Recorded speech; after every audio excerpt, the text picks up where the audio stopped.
48 Hour Film Project is a short film project where a group of people gets together on usually a Friday night and they draw a bunch of variables for a film. The idea is to make write, shoot, and edit a short film in 48 hours. So by Sunday at 7:30 p.m. there should be a short film created. The challenge is you get everybody together on Friday night, you draw a character name and what their occupation is, a prop, a line of dialogue, and a genre. And then you have to incorporate all those elements into your short film. So we just drew about an hour ago with the 4 items, and so now the group has until about 7:45 on Sunday night to finish a short film between 4 and 7 minutes.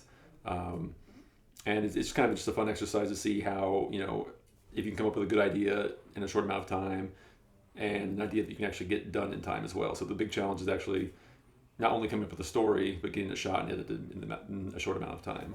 But I really hope I hope to have fun. I mean, the last one was fun, don't get me wrong, but I think with a new crew, everybody, like the way everybody's approaching things, I'm expecting pretty big things from this one. I kind of want to have fun and enjoy it more than experience anything. I mean, yeah, I'm going to experience a lot. This is my first time actually being with a lot of people, shooting a segment all as a big team and really coming up with the ideas and stuff. Usually it's kind of like either you shoot a small segment and come up with an idea on your own, or we're all going to have something already planned and we're all going to do it together. Now we're all together, but we have something to figure out. We have a whole different thing. I thoroughly enjoy it right now. I'm having a blast out there. We're doing the script writing process and kind of getting the idea, and everybody's bouncing ideas back and forth off from each other, and it's pretty good right now. So instead of pulling the car over, what you hear is a disturbance. She makes it all the way home. Maybe she just gets in the car. Maybe she just maybe not pull the car over. She gets in the car and flips it on. And she's saying, "What about that guy that showed up at my house? He's asking all kinds of stuff." Well, you can flush that out, but basically the message is, stay away from that guy. He's not with us anymore. Right. He's totally off the wall. Absolutely. The biggest challenge so far is trying not to take a major acting role in this movie. I'm terrible on camera when I'm supposed to be acting. I feel so much more powerful and virile right now. That's actually your line. What I look forward to filming? My righteous scene where I save the day. Everybody wants to be the hero. I get to be the hero. Word. Yeah, listen to me. I'm not here to hurt you. Those pictures you took. Trying to get on the same page, I would say, story-wise, because everybody has so many good ideas. Are we writing this down? You got the paper and pencil, buddy. I just had to figure this out. She's taking photos and she's walking back to her car. She starts her car and she hears in other news, or breaking news, one of the flower murders. You don't want to ram your own idea down somebody else's throat, because there's a lot of good ones out there. So it's a challenge to kind of take good ones and piece them all together to put a good final product together. Well, one of the big differences is I'm helping with behind the scenes. Yeah. Sorry. That's from the most sensitive Batman movie. Exactly. It's Val Kilmer. So I have more work to do. But one thing I'm excited for is I'm getting more involved with the storytelling, or help giving out ideas. Because last semester I felt like I was in the back, not doing anything, not giving out ideas, or they're just ignoring me. But this semester I feel a lot better than it was. I'm not gonna lie. There's a lot of going on, Indicating where the person would have been. The flower would be the giveaway of the hint, have details. A lot of this, a lot of that. Roberts, I'm so sorry about what happened earlier. I liked it. Yes. When we were shooting in the daytime in the Alestal, we had a lot of outside glare coming in from the windows.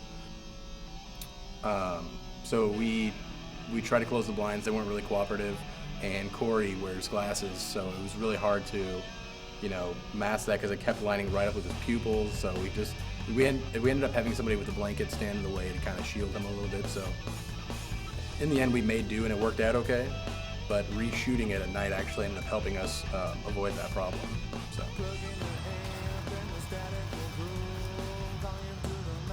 In the gardens, we had problems with a few shots. One would be the car scene.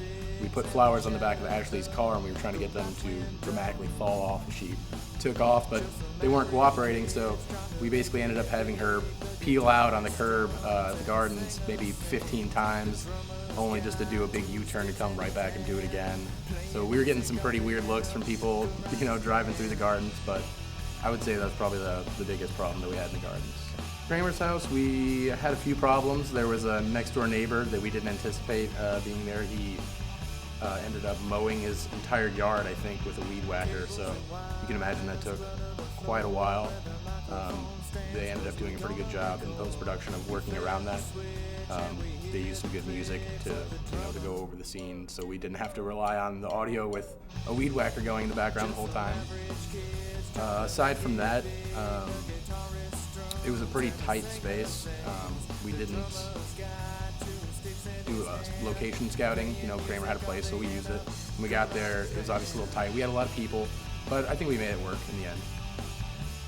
Production-wise, it was a really good experience. It was a great learning experience for me. I've never gotten to do anything like this hands-on before, this encompassing of all the different mechanisms that you use to actually try to put something together like this. So I learned a lot.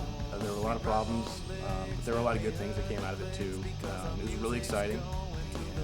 And ultimately, it was just a great learning experience, I would say.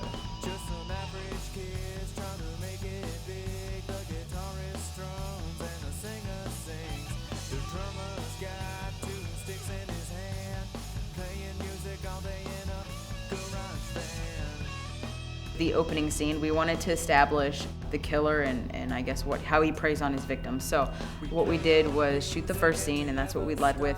We were running into some of the audio problems because the CF card that we were using, I guess, whenever they went to transfer it onto the Final Cut Pro computers, they wouldn't let them transfer the audio. So what I had to do is come back in early on Sunday morning, and then basically they gave me the clip, and I had to listen to it on the headphones and just repeat exactly what I said.